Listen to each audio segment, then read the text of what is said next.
And then on the Miller side, of course, my grandfather Fred Miller's parents were here, and then his parents were buried here.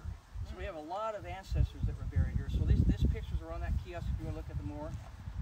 This is the above ground monument that my great granddad, the one that built this, was put in. So I respected his wish to make sure he's still above ground. This slab right here that's down at the foot of it, that's where the rest of the ancestors were buried. So they're all together. They're all buried in one spot. In one spot. Exactly. Okay. Right. And that's maybe 2 miles, well, maybe more than that, about 3 miles away from here, I guess. The builder himself, this is a picture of him in his 80s, pointing at his parents' headstone from their grave up north here, when they got reburied. And that is a cornerstone of this building in here. So the cornerstone you'll see around the corner here is the headstone of the building, is his parents' gravestone, tombstone. Okay. And that was brought down here too. Very heavy stone, it's a very big stone. You see the lettering on that's very